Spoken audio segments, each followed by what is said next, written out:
Missed an episode of your favorite podcast? Choose from over a decade of content in our archives, not just the latest episode. All free at GCNlive.com. This is your call to action. Get prepared, America.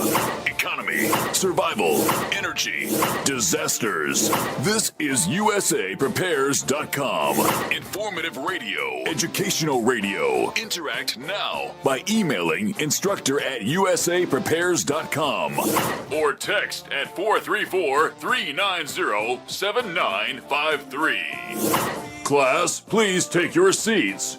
Now, your instructor, Vincent Finelli.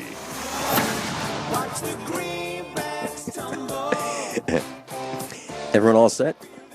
Cocked, locked. Here we go. Your dial's set correctly to USA Prepares. And we're delighted you're with us today. And we broadcast 2 hours from high atop the Missouri Ozark Mountains, 9 a.m. through 11 a.m. Central. If you'd like to call us, 866-582-9933, 866-582-9933. Nate is engineering the broadcast in Minnesota. I'm Vincent Finelli. Captain John Ragan's with us. Welcome, Captain John Ragan. Good morning, Vincent. Hey, John. I did something that really surprised me. You've been to the farm and you know that I have these fluorescent lights that I use, and these 4-footers, these shop lights. You can buy them for, I don't know, maybe they're $15 a piece now. And when I bought them, they were about $10. I bought them at Home Depot many, many years ago. Well, about 8 years ago. And I use them for lighting all kinds of things in the barn, in the shop, when I work on cars. And so I have a bunch of them, about 10 of them. And the ballasts started failing, one after the next after the next. And pretty soon, I only have 2 left, 2 that work. So what I did was I went to eBay and I thought, I'll be able to buy a better ballast, not a new one, an unused, new old stock, if you will. A better ballast made by a USA company, because I took these apart and they're all made in China. They're these cheap, cheesy ballasts.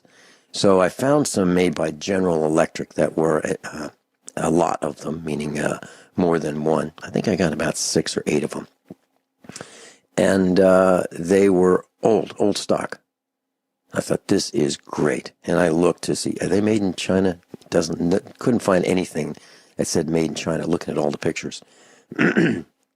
Yesterday I installed one of them, and it's made by it's got General Electric on the label. Looks better. Made in China. It's pretty frustrating.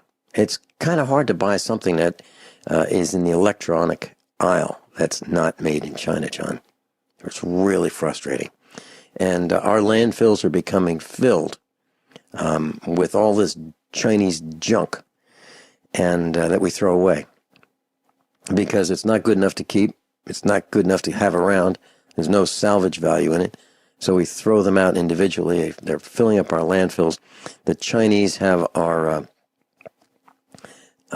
debt. And then what are they doing? They are taking our debt and they're buying our companies and our resources and our assets with our debt. And our landfills are becoming filled up. It's an outrage. It's an outrage. So that's just one thing I wanted to share with us, that we're filling up our landfills and they're buying our companies as a result.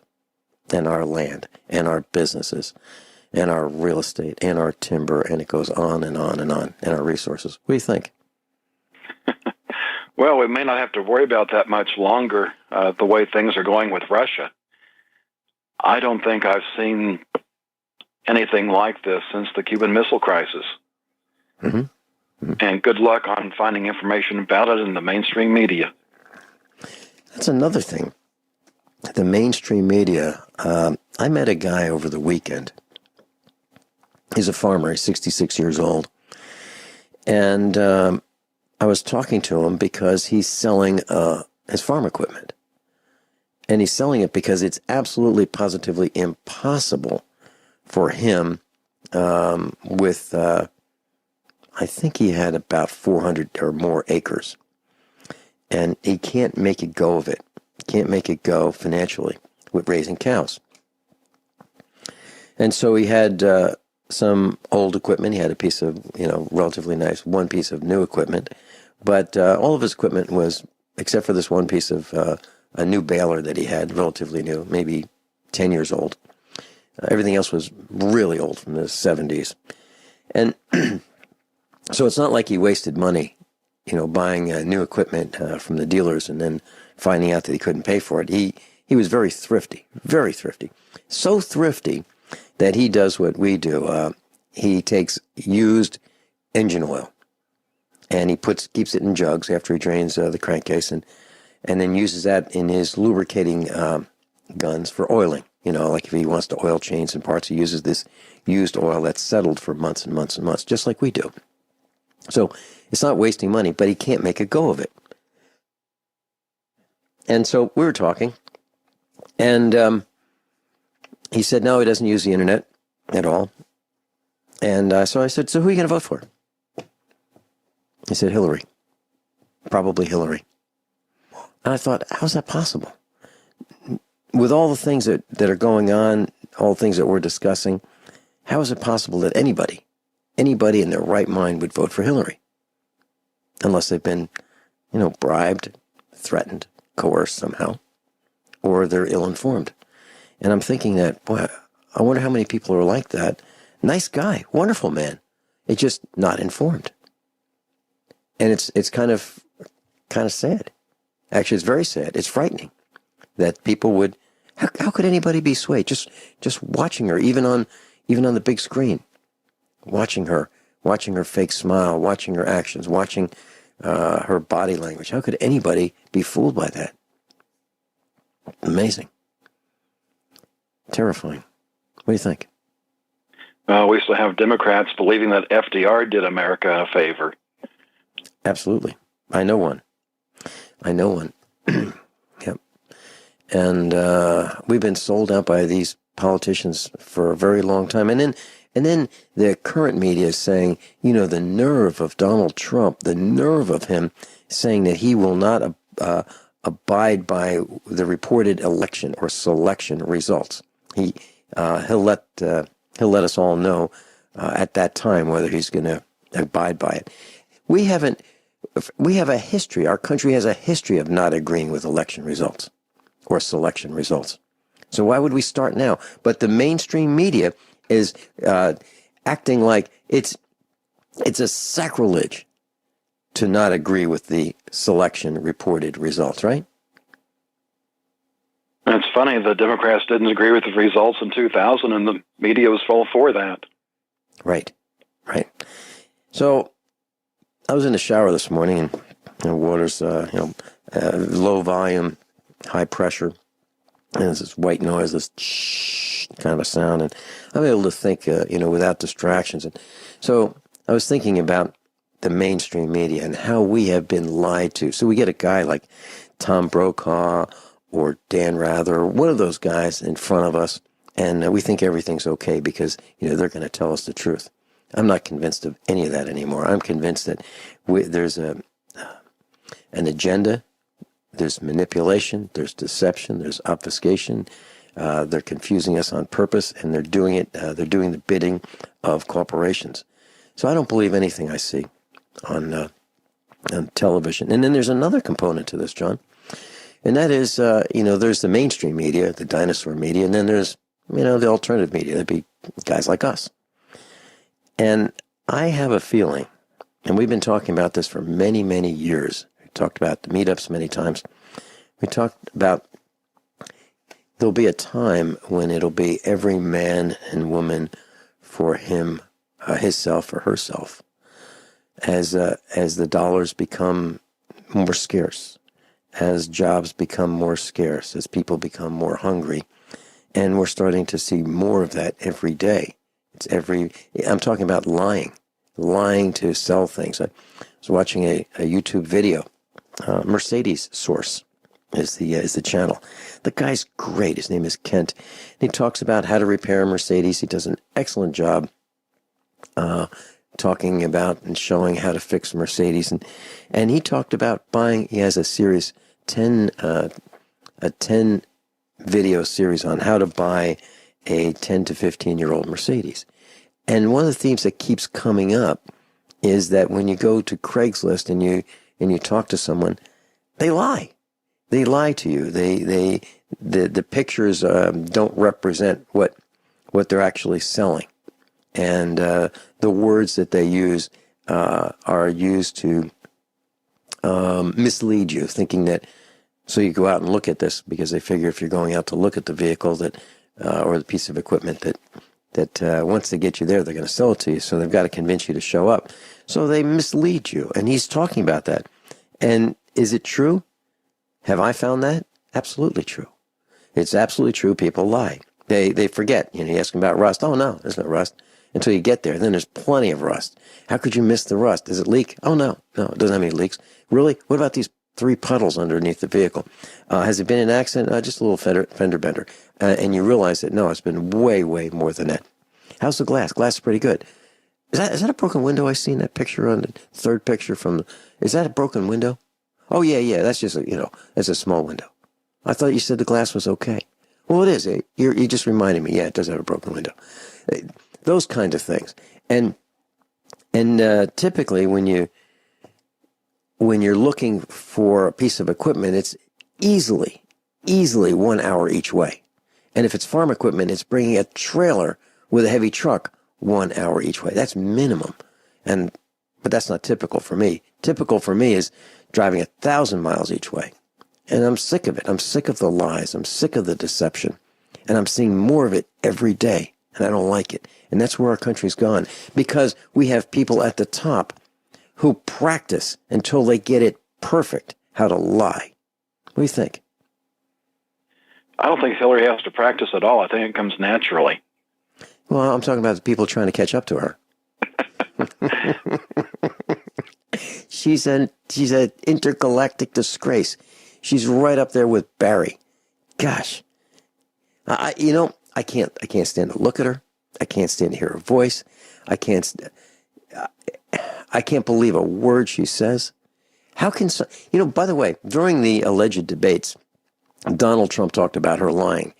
I didn't hear once her say, "Now, Donald, that's not true. I don't lie." I didn't hear her say that. I didn't hear her say, "No, those aren't lies." I haven't heard her even address the fact that we all know that she's lying, and Donald Trump called her out on it. Have you heard her address the lies, saying, "No, it's not true"? Not at all. No. See, there you go. Hey, we'll be right back. TheFinancialStateOfTheUnion.com, and we've got a new website for you to go to, and we'll tell you about that. I'll tell you right now, EZE33.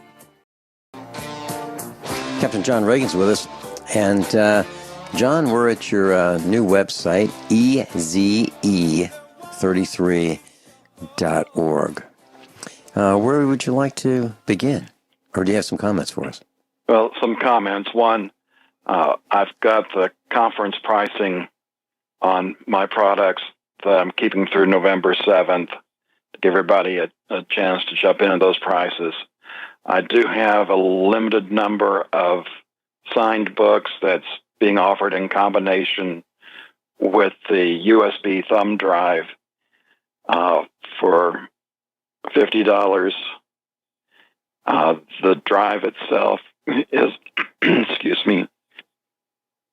is on special for $40.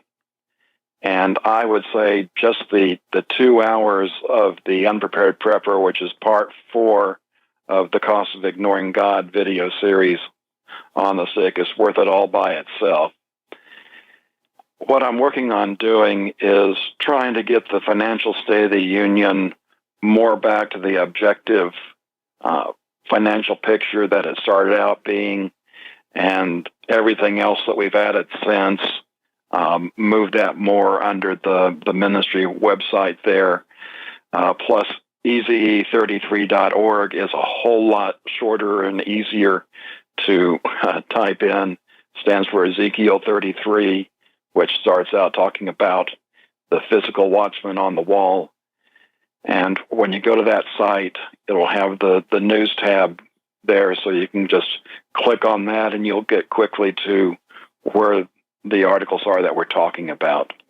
And I just want to quickly add that I'm going to be on the air this afternoon with Tim Cox out of Nashville. And I'll get a post up on this. He's got a couple of websites that will get there, truthradio.tv and cnkshow.com. And that's from 4:30 to 5:30 Central Time this afternoon. So that should be fun, too. And I'll also get a link as soon as it's posted. I had an hour with Lynn Leoz. She did a half-hour interview with me before the conference, and that has garnered over 100,000 views on YouTube. So the good news is we are starting to get the message out to more people. I spent an hour with her this weekend, and one of the things I included was the Day of Humiliation declaration that Lincoln did during the Civil War. So if you missed that, this will be another opportunity to listen and just see how far this country has fallen in just 150 years. You know, the politicians, you know, we kind of expect won't say anything like it. And sadly, we don't hear anything out of the pulpit either. Mm-hmm. Yeah, we haven't heard much out of Barry in weeks, have we? Well, before we run out of time this segment, let's run down to the bottom of the list, government smarts.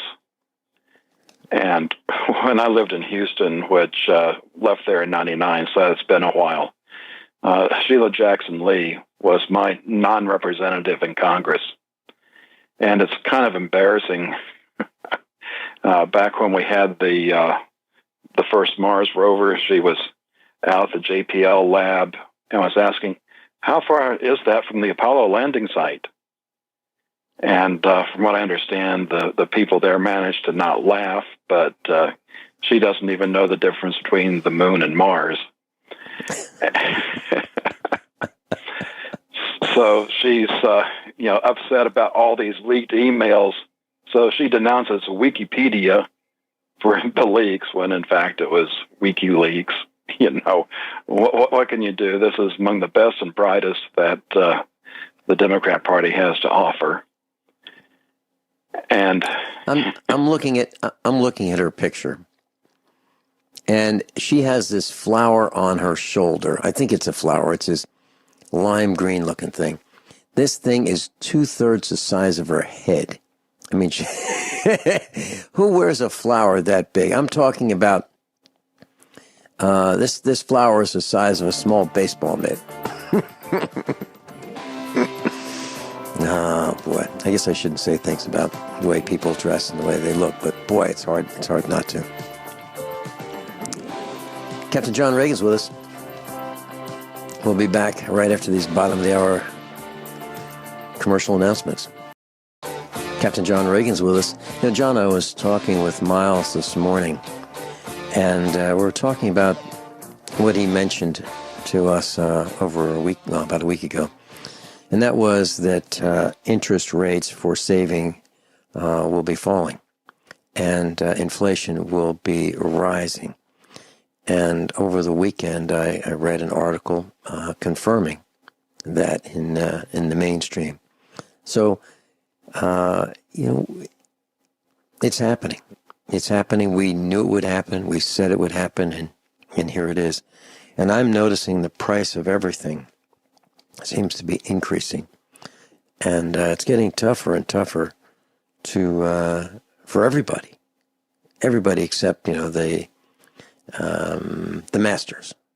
The masters seem to be doing okay.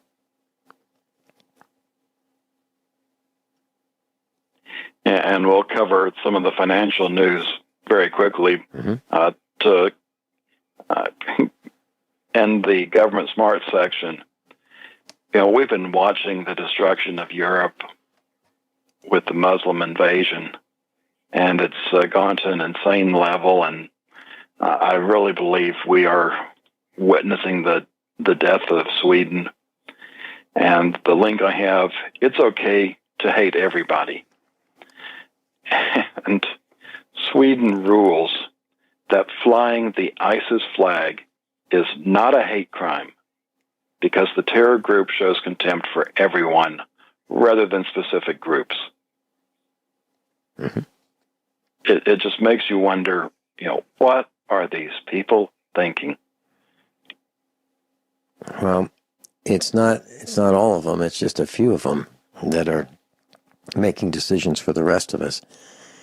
And there's so many people, John, that I'm meeting who are just absolutely, positively fed up. And depending on how the election goes, there may be violent outbreaks as a result of a stolen election. And people are really, really upset. And, I think more people from outside our country are watching this selection process that we're going through than ever before. I think they're worried as well.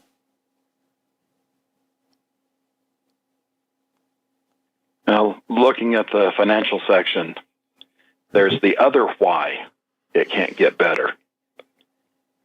And the articles from Zero Hedge, the game is up, why exporters are in double trouble. And this gets into demographics. And why that's so important is because you can't just turn around demographics. Who is living now, their offspring, all of that goes into very, very long-term trends that cannot easily be changed. And we're looking at, there's a chart showing some of the peaks. We see where 89, the Japanese population turns negative. 97, the German population turns negative. In 2012, the EU population turns negative. And in 2017, the Chinese population turns negative. And that just cuts down on consumption, which basically means everybody that's exporting now has less to export to, as well as what you do produce in country, you've got less consumption there. So it's a double whammy. And again, it's one of those things that's not easily fixed because you can't just turn around and create people. Of course, they're working on trying to do that in the lab, but don't think the artificial bodies require as much consumption as natural ones do. Mm-hmm.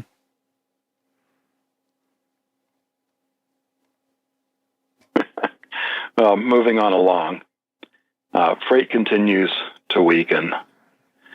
We look at the freight index, which is the chart in here, and with the exception of February, and we also tied in July. 2016 has been the worst year going back to 2011. So if you think back about how wonderful things have been, and shipments are even lower than that, it's just another indication. In September is well below other months. In fact, when you look at some of the years, a lot of them peaked in September, basically getting ready for the Christmas rush before they turned down. And when you look at the last few months of the year, in every case, you have a downturn in shipping. It's just a seasonal thing.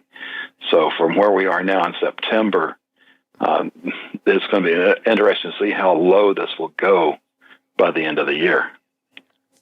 John, I'm looking at the chart right now, and it shows that shipping has remained virtually flat. June, July, August, September, virtually flat. And there is no peak. As you said, there is no peak for the Christmas rush. I have a feeling that even though I'm seeing Christmas items in stores already, and have for weeks. I've seen Christmas items, even though they're getting ready. I don't see the Christmas spirit. I don't even see anybody talking about Christmas. Do you? I sure haven't. Yeah.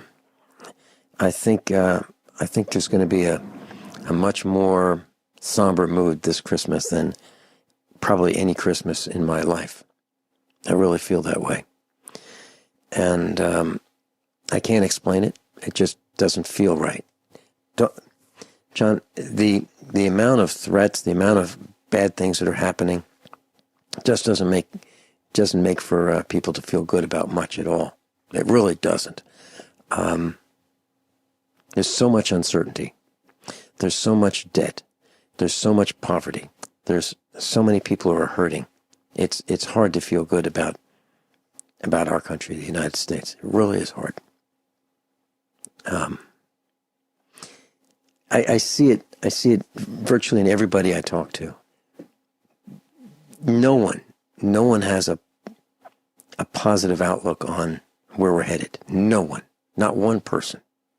Can you think of one person that says, this is great. In a couple of months, everything's going to be great. Have you seen one person, with a really good positive attitude about the overall picture that we find ourselves in? Have you seen one person? Not in the news I've come across. That's what I mean. Okay. What's next? Well, the good news is Social Security recipients are going to be getting an increase for 2017. But I wouldn't celebrate too much just yet. It's a 0.3%. So that means that the average check will rise $5 a month. But don't get too excited about that extra $5 because Medicare premiums went up even more than that. Fortunately, because of the way the law is written, only that $5 will be going towards the increased premiums for people already on Social Security. If you're just now getting in, you're going to have to pay the increased Medicare. So it's I don't see how you can take this any other way but a sign of just how bad things are and just how government's not really out of touch. They're screwing the Social Security people on purpose. The adjustment they use doesn't take into account things like rent, which a lot of Social Security recipients are paying rent, and rent is going up.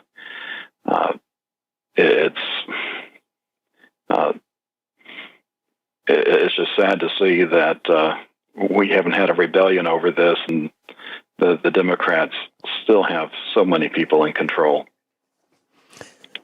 John, I'm reading about domestic shipping prices. That'd be the United States Postal Service. It says Priority Mail will see an average rate increase of 15.6% in 2016. After 3 years without a shipping rate increase, Priority Mail will increase 9.4% in 2016. Let's see. First class package service will see a rate increase of 12.8% in 2016. So, if that's the case, will the Social Security increase cover the additional cost of just shipping or mailing that the average person sees? Doesn't seem like it, does it?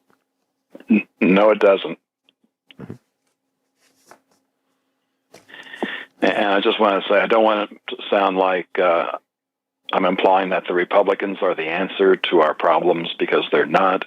It's just with the election upcoming, they're the least damaging option that we really have available to us. Are you seeing large postcards? I mean, huge postcards arriving in your mail that are negative, telling you why the other candidate should not be selected. Have you seen that kind of stuff? Because we have it here. Yeah, I've been seeing the oversized postcards. I haven't even bothered reading them. Mm-hmm. Well, what some of them are saying that we're receiving here at our farm is, how bad this guy is that's running and why you should not be part of the selection of that person. I've never seen anything like that before. Normally we say, here are the 7 reasons or 5 reasons why you should get behind one candidate or another. No, not this time. This time it's kind of like the alleged debates where the candidates take shots at each other. I guess they're all so bad that they just want to point out some of the bad. We'll be right back. Captain John Ragan is with us. EZE33.org. I'd like to go to the website. John? And that also makes it easier if you want to email me. It's John at EZE33.org. Whole lot easier than trying to type in that financialstateoftheunion.com mile-long address. Yeah. So with the time we have left this hour, I'd like to hit employment and control. In the employment section, it's guess who got fired. Times are tough for everybody. Well, Snoopy's now in the doghouse. MetLife has dropped Snoopy as their mascot. And in more disturbing news, the real Obama legacy. They've counted the number of pages in regulations that Obama has issued. And in a count from the Federal Register, he's issued over 28,000 new final rules that are over 200,000 pages in the Federal Register.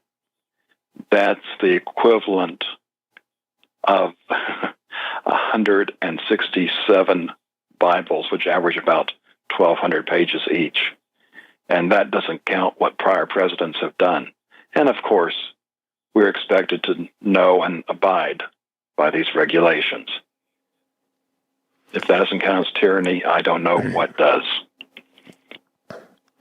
John, there's no way that anyone can figure out what the ordinances, the rules, the regulations, the laws are. It's impossible, absolutely impossible. And you've talked about this in the past. You've mentioned that we're all breaking laws just in the course of our daily activities. Not that we want to, it's just there are laws against things that we don't even know about, don't even make any sense. You're right. And that's probably one of the reasons why we're all going to have those personal assistants that have the artificial intelligence built in, because these AIs can handle understanding all these thousands and thousands of laws and regulations. So if the AI understands everything that you're doing, it can advise you on what you should and shouldn't do. John, so what happens if it's like a Microsoft Windows operating environment and the AI needs to be rebooted? What happens? Do we just do nothing? I mean, this is crazy. I'm thinking about, I was watching a video about car repairs, and there's this thought that, the new cars are so complicated that we can't repair them. So just give up. There's, if you have an oil change and a look over at a Mercedes dealership, if you have a Mercedes, a relatively new one, you're looking at, what could be $800. $800. If you want your spark plugs changed, it could be $1,000 to change spark plugs, which used to be a 1-hour job, on a Saturday, back in the 1960s, 70s, 80s. A 1-hour job, maybe even the 90s. Now we've gotten so complicated. I don't really like it. I really don't. And maybe this internet outage that we had over the last couple of days, Gwyneth Isaacs called me from Australia yesterday, and she said that they had an internet outage there. And, maybe these kinds of things will make our lives a little more simple, so that we don't have to keep checking the news like every hour or two, and our lives are consumed by who said what to whom on Facebook. I mean, we've really been consumed and derailed from real important activities by just media. And then if you add to that what young people are leaning toward, and that is experiences. They're leaning toward experiences. They'd rather have experiences than assets. They'd rather put their money into experiences rather than invest their money into assets that will carry them in the long run. Makes no sense to me. Absolutely makes no sense. We'll be right back. Everyone all set? Cocked? Locked? Hour number 2 of USA Prepares. Captain John Ragan's with us. And class, if you're thinking about topping off your firearms and ammunition equipment, you might want to go to the RK shows coming up on October 29 and 30. Louisville, Kentucky, Knoxville, Tennessee, Colorado Springs, Colorado, and Lawrenceville, Georgia. And you can go to rkshows.com, rkshows.com, and you can look at the show calendar and go to the show nearest you. Top off your supplies. And you might want to consider this a pre-selection opportunity before prices increase should Hillary take the White House. John Ragan? Well, for those just joining us, to get to the news tab, we got a little bit easier way of getting there. If you go to eze33.org, that stands for Ezekiel 33, and click the news tab, that'll get you to where we are. And if you've been listening live and already have the page pulled up, click the news tab again or hit refresh on your browser, because I had to correct one of the links that we're getting ready to talk about. Be moving to the bigger picture section. John, did you hear about this Alabama-Texas A&M game where the 100,000 plus fans attending the game were told that water pressure is low and don't use the bathroom? Have you heard that? I saw the headline. Enjoy those beers, but you got to hold it. Can you imagine? Can you imagine the chaos that just from having low water pressure at a stadium where, you know, everyone wants to use the restroom? Gosh. You know, I try really hard to make sure I'm not in a situation where I'm dependent on others, if you will, for anything, really. And I'm always looking for a way out. On the way in, I'm looking for a way out. When I'm there, I'm looking for, you know, an escape route. I'm looking all around thinking, you know, if something bad happens, and, you know, I even think about what could happen and where would I go. So I'm always paying attention to the situation. And when I travel, the same thing. I'm always looking for the guy in front of me doing the dumbest possible thing, and what am I going to do about it? And so I try to prepare as I go through life for these situations that I would regret. So I try to minimize my maximum regret by preparing. But can you imagine going to a stadium, having very few exits, and 100,000 people all having to pee and can't? Wow. Gosh. So I'm just not going to be involved in those situations. Okay, John, back to you. Well, Sheila Jackson Lee won't be able to blame Wikipedia on this leak. At the top of the bigger picture, latest Hillary leak. Apparently during the debate, Hillary let slip some very highly classified information, and that's the amount of time that it takes to go from a launch to an American response using the nuclear codes.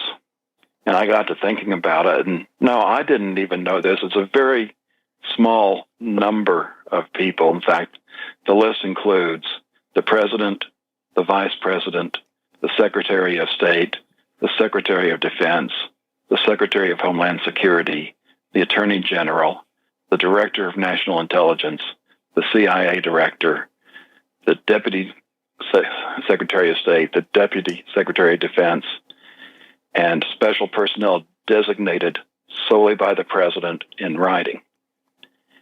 So to let it slip, it is a really, really big deal. She ought to be incarcerated now and removed from consideration, because she is, by law, not that they care about that anymore, except when it applies to the small people, disqualified herself from ever holding public office. Now, I knew the general procedure that went into this, which is, I believe, pretty well known. The first thing they have to do is detect the launch, which we have the satellites up there that do that. That's monitored, 24/7. They confirm the launch. They notify the president. The president has that military attaché with him that has the nuclear codes. They open that up, and he decides the response, and that gets issued to the Pentagon, and those codes are then issued to the commanders. And how much time we have beforehand, at least in the old days, if Russia launched a missile from its territory, which has to go over the North Pole, that would take roughly a half hour to make it to the United States. When you have the submarines patrolling off the coast in the Atlantic, that cut the time down to, say, 10 to 15 minutes. So me sitting there as a captain in the basement of the Pentagon working on the nuclear planning system, I knew if we ever went to war, first off, I'd probably never even know it until the bomb went off. Because you had to go through that process of notifying. And then even if they made an announcement over the PA system at the Pentagon, what are you going to do? There's no bunker to go to. You can't, even make the parking lot and get in your car before it'd be too late. And even if you did, especially depending on what time of day it was, you might not even be able to make it through traffic to make it to a safe distance. And to let it be heard, worldwide, that it's going to take us 4 minutes before we can issue a response. Think about the advantage that gives our enemies if they can time some kind of event to try to prevent that communication, or make it to where that time frame is less than 4 minutes. It is just the height of treason from my point of view. And you were talking about if you knew right now that this was inbound and you had 15 minutes, seriously, do you think that if that announcement were made over the PA system in the Pentagon, realistically speaking, that it's, let's say the announcement takes 30 seconds to make the announcement, and that eats up a half a minute of the 15 minutes. Do you think in 14 and a half minutes a person could get to his or her car in the parking lot, get out of the building, get to his or her car, and actually get to the exit of the parking lot in 14 and a half minutes? Is that possible? I just don't see how, but first we have to look at reality. That's what I'm talking about. Once they've done that, would they even sound an alert for the population? Because again, we've done away with all the civil defense shelters that we used to have back in the 1960s. And the air raid sirens. And, there's, unlike Russia, we've done no exercises with our population to get them to shelters, even if we had the shelters. So, it's what good would it even do to make the announcement? Just be surprised when the nuke goes off. I'm thinking about how long it takes the average family. Let's say they want to go shopping, and let's say there's 4 or 5 people in the family, and they're going to go to the mall or wherever they're going to go on a Saturday. They say, okay, let's go to the mall. How long does it take from that point to the point where the key goes into the ignition and the engine is started for the departure to begin? I'll bet you it's a half an hour. By the time everybody goes to the bathroom, then everybody goes to the bathroom again. I'll bet you it's a half an hour. And I'm thinking about the Pentagon and the hallways there, and how is it possible that there wouldn't be mass panic, mass confusion, every man and woman for him or herself, pushing, shoving, it'd be chaos, don't you think? And keep in mind, especially when you're not in a carpool, which most people are. I was not in a carpool because I was also working on my MBA at the time, and I had to be able to go to a nearby base where those classes were done at night. So the parking areas for people driving by themselves is way out in the parking lot. You don't even get there. I'd say even running, it's going to take you 5 minutes once you're outside the building and nobody's in your way. Mm-hmm. Mm-hmm. That's what I'm referring to, and plus the confusion in the hallways getting to outside, and then the confusion of, did you hear that? What did they say? What was that message? Is this a drill? Is this real? I mean, all of that, you have to add in all the time for all of that, those quick discussions, and then calling the family, and because obviously the family doesn't know, so people are going to stop and make those phone calls to their loved ones and say, hey, we're about to all die. Go in the basement or whatever the nearest safer location is. Wow, what a mess. What a mess. Really good point, John. So, class, maybe during this week you'll have a chance to meet with your family, have dinner, and talk about where are you going to go? What are you going to do should the tensions keep escalating and we get to the point where you've got to take shelter? Where are you going to go? Make sure you have a place and make sure it's stocked. We'll be right back. Captain John Ragan's with us, and Mike in Tennessee, welcome. You're on with Captain John Ragan. Greetings, John. Greetings, Vincent. I just wanted to reply. Last week you had spoke briefly about the need to spend more time on the farm, and the concern is it really making a difference? And I just want to point out that if you go to TalkStreamLive.com and you look at the ratings, you have untold thousands of people listening to you live right now, which is a clear indication that people want the information that you're providing. And this is a ministry need that needs to be continued, regardless if you're at the helm or if you have guest people filling in for you as need occurs. But definitely, this is a need. And as far as those people out there looking at what ifs, strategic planning, contingencies for all these things, I know today I listened to a fellow for an hour talking about how to bug out and run away from things. And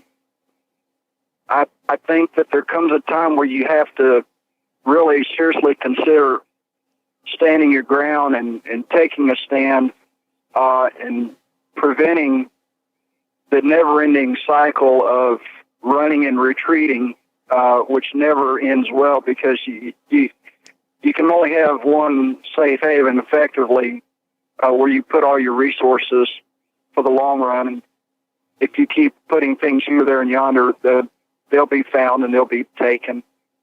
There was a guy that I talked to 10 years ago. They had the same problem we're dealing with corruption in government in Croatia. And he said the people were being basically taken out one by one. The Soviet Union, this is after the fall of communist Russia, but still the Soviets were running the gig and putting in their puppet sheriffs and judges. And the townsmen got together and they said, you know what, we've had enough. We're tired of our people ending up in prison and being killed and ripped off and so forth. And the next thing you knew, there was a couple of sheriff and judges found hanging from trees. Well, of course, the Soviet Union replied by sending more people to put in their rigged elections for their own puppet sheriffs and judges. And pretty soon they were found hanging from trees. And this went on for a while, and eventually they had a hard time finding people that were under the control of the Soviet Union willing to go down to this Croatian community and become sheriffs and judges. And so then the people took responsibility. They were independent, self-sufficient, and at that point, self-governing. And that's effectively how they solved their problem. Quietly, discreetly, and it seemed to work for them. You don't hear about it on the news. It's not really covered. It's kind of like the Iceland solution. You don't hear about this stuff, but you don't hear these people talking about running and hiding and doing a lot of, planning for leaving. They tend to want to stay where they live and provide for themselves and eliminate those predators that are wreaking havoc. Not that I am encouraging anybody to do anything illegally, mind you. I'm just talking about what this fellow shared as his solution in his country. Mike, what about the Battle of Athens, Tennessee? The same thing. The townsmen came home after the Second World War and found out a backwoods mafia took over, and they were running roughshod over the people. And the young men back from war, they ran for office, and when they discovered that the sheriff was stealing the ballot boxes and controlling the outcome of the election, they went and to the National Guard Armory, got the rifles, went to the sheriff's department and said, give up the ballot boxes. And the sheriff barricaded himself and called the governor and said, hey, send help. Well, the governor said, you got yourself in that mess, you get yourself out. And without anybody being killed, of course, they did put a few rounds to the front door of the sheriff's department and such, but that's just to get their attention that they meant business. And over the course of a few hours, the sheriff and his henchmen determined it's best for them to leave town in one piece as opposed to being carried out in a bunch of pieces, and they left the county. And the young men took over their county, and for a while, it's not the same now. Athens is totally backwoods mafia run today. But for a while, they lived in peace, and there was no mafia. The decision is up to you. Will you continue to live under a controlled backwoods mafia in your community? Mike, do you have anything else? God bless and have a great day, gentlemen. Oh, and other than that, John, if you can come up with a solution for a silver-backed currency and labor-backed currency, that's what we're going to need after this one falls. Well said. Well said. Mike Parsons, thank you so much for calling in. We'll be right back. John Ragan's with us. John, I'm looking at BusinessInsider.com. It says America's biggest banks are closing hundreds of branches. Bank of America, Citigroup, and J.P. Morgan shut 389 branches since the third quarter of last year. Bank of America, which had over 6,000 branches before the financial crisis, now has 4,629, according to third quarter accounts. The bank has cut 112 financial centers from last year. So all is not well in banking, and John, I'm seeing as I travel and as I try to engage in some kinds of commerce that I can now use my cell phone, if I had one, to pay for transactions. I'm seeing that more and more. Just, I use your cell phone and pay with your cell phone. So it's happening, and pretty soon it looks like cash is going to disappear from many, many locations. I don't like it because the anonymity of cash is something that I think is quite precious. Your thoughts?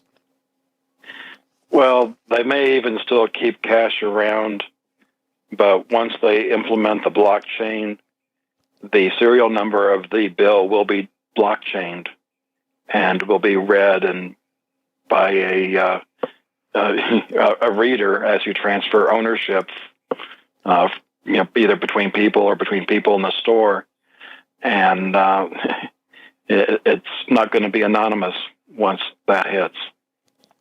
How are these politicians going to compensate their prostitutes for the services provided to the politicians, anonymously? I guess they're not going to be able to do it, are they? Unless they've got some kind of back door into the system, which wouldn't surprise me. They're going to have the same problems. But as far as control on the little people, like I say, everything is going to be inventoried. Mm-hmm. And Miles and I were talking this morning about through the Paris Agreement, they're really going to really put the damper on internal combustion engines and cows. They're going to try their best to shut down cattle farming, and not many of us will survive. And as I mentioned during hour number one, I met a farmer who just gave up. He gave up. That's what he knows, and he was saying that he can't be a farmer without having a job to pay to be a farmer. You have to go to work so that you can go to work as a farmer and survive. And he's absolutely right. Farmers have to have other jobs in order to survive. So what's it going to be like without beef, class? Think about that. And I guess maybe beef will be a luxury, an extreme luxury that you may not see very, very often in the future as a result of some of the best and brightest politicians that we have helping us. John, what's next in class today? The link is titled The Anomaly. Mm-hmm. And surprisingly, this came off of Yahoo News through the Associated Press.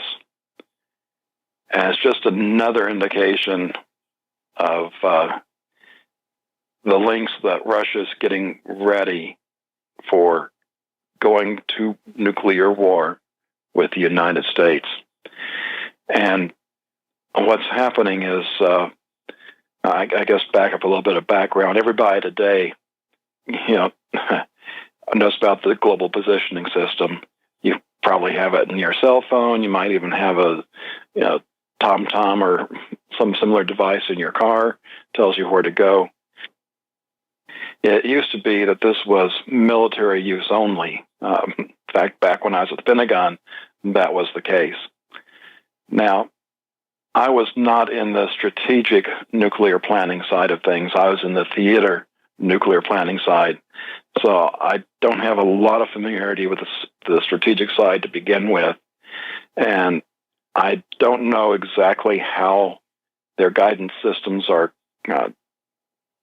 built and what all they use. But you can be sure that GPS is a big part of that system for making sure a missile, whether it's a nuclear missile or a conventional missile, makes it to the target.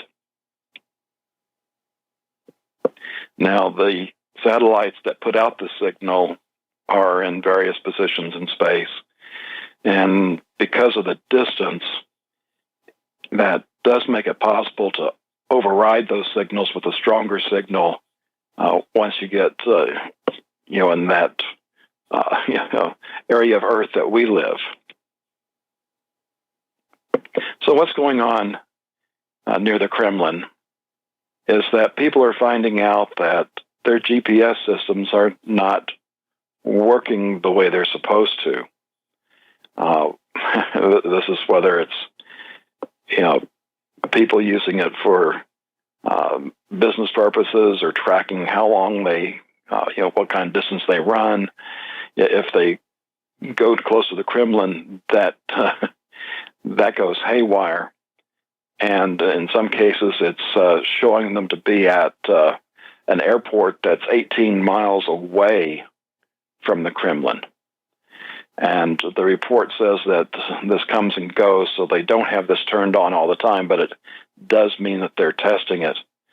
So just imagine if you've got inbound missiles that are using GPS and when it acquires this new signal, instead of making it to the target, it's following the signal to a place that's miles away from the target. Kind of, puts a kink in the war planning there. As you say this, I was thinking about, where would they want to attack? John, based on what you've learned, would they want to, strike the Midwest and say, now look, we just wanted to show you what it's going to be like. We can hit Washington, Chicago, L.A., New York, Boston, Dallas. But we just want to show you what, a small sample of what we can do is like. Or do you think they would just strike at the heart of the beast? What do you think? Do you have a feel for that? Well, from what I've read, Russia really doesn't want to do a nuclear war because it's bad for everybody, including the so-called winner. Mm-hmm. But if they believe that war is inevitable, they will strike first and go all out.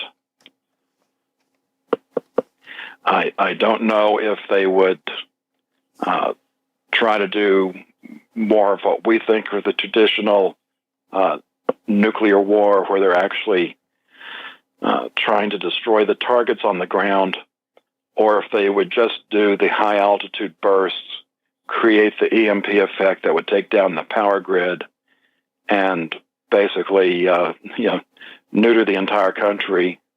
And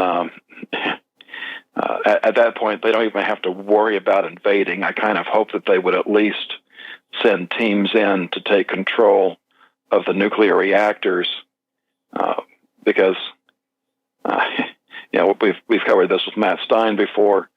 Once that diesel fuel runs out for the generators, then those reactors will go critical, and you've got that fallout to deal with. And I would hope that they would invade those sites and keep those generators going, shut down the reactors.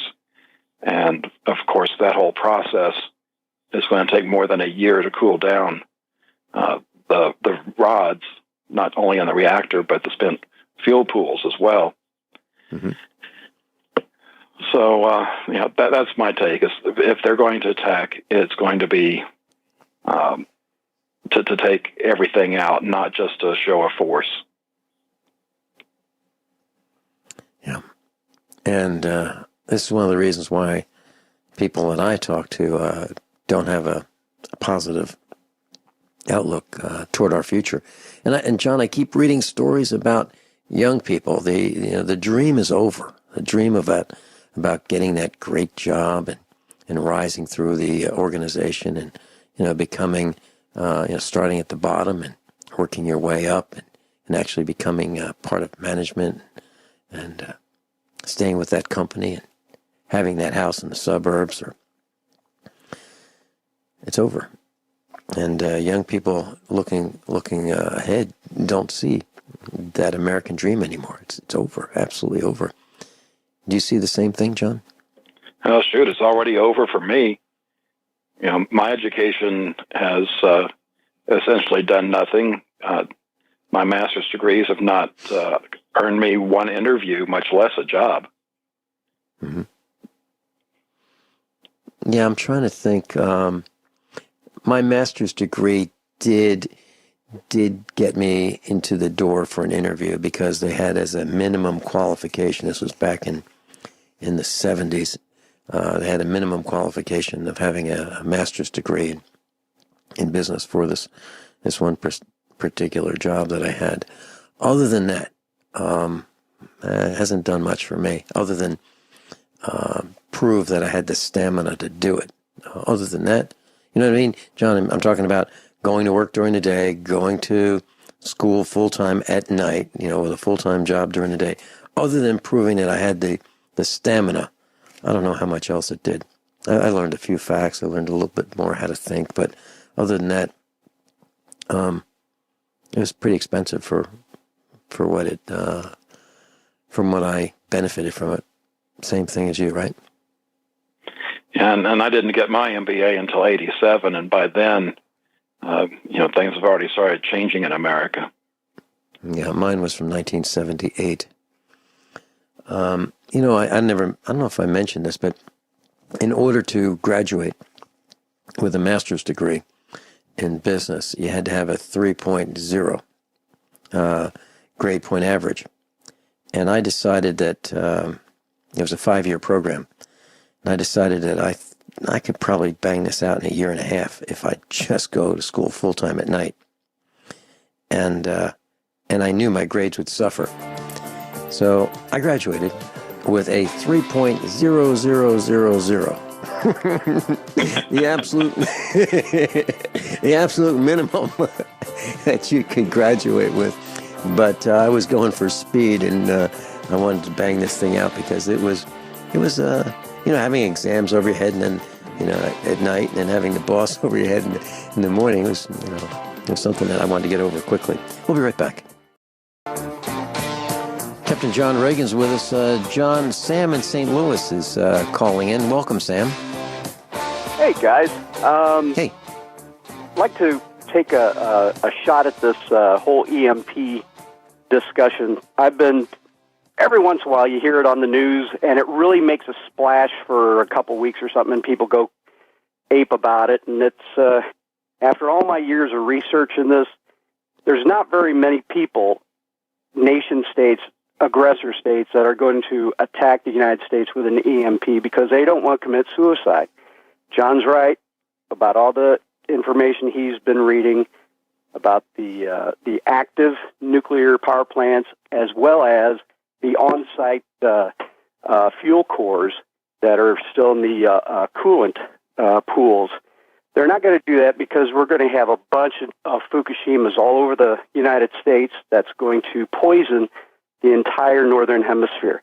The only people that will actively seek Armageddon, and it is a radical, demented religious group, and that is those people that want to bring back the 12th Mahdi for the apocalypse. Now, this is widely known, well known, that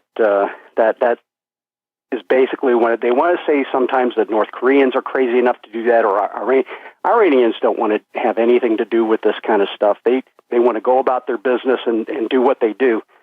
But there are sects within most Islamic nations that do want to bring about the 12th Mahdi through the apocalypse.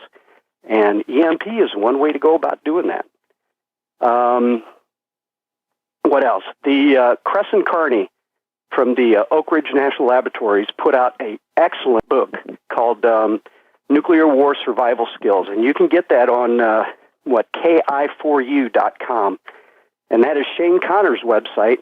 He has a bunch of really easily to understand information on the actual good news about nuclear destruction, what to do if a nuclear disaster is imminent, when an ill wind blows from afar, like from Japan, Fukushima nuclear crisis. All this really easily to read and free information that you can get on his website. That's KI Kilo India, the number 4 U uniform.com. Some great information, and you could also find Nuclear War Survival Skills, the book by Crescent Kearney, which has a foreword by Dr. Edward Teller, the inventor, the person who developed the hydrogen bomb, in it. And it's just excellent books. Not all Americans are targeted for nuclear war. The Pentagon, obviously. Most war material factories within the United States, obviously. Military bases, sure. But, Springfield, Missouri, St. Charles, yeah, because they have the Harm and Harpoon, the Slam factories, but, little places like Mascoutah, Illinois, okay, it's south of Scott Air Force Base, and they have some command headquarters there, the old former MAC, Airlift Transportation Command and whatnot. But little towns aren't going to be. So a lot of this old 1950s, 60s, and 70s, duck and cover stuff is meant for people that are outside the blast zone, but are still going to be affected by the destructive blast force winds. Basically like a tornado. Okay, and then you have a certain amount of time, depending on how close you are to the blast, to really take cover before that nuclear winter starts setting in and you get fallout. Anyway, was that clear as mud, or? Well, you mentioned Ki4U. I wonder if that's potassium iodide for you. I wonder if that's what they meant by that. I'm doing a post right now to that website as either you mentioned. iodide or iodate.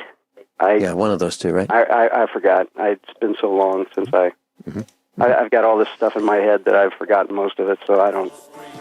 I've talked to those guys at that website, and they've got interesting materials, and they will calibrate survey meters, radiation survey meters from the civil defense era. I'm talking about the 50s and the 60s, right? Yeah, he bought the whole entire schmear, the kit and caboodle from equipment from the U.S. Army, and started. Not all of it. Craig Douglas, one of our instructors, has a lot of it as well. But yeah, and I should give him a call and get him on the air. Wouldn't that be good?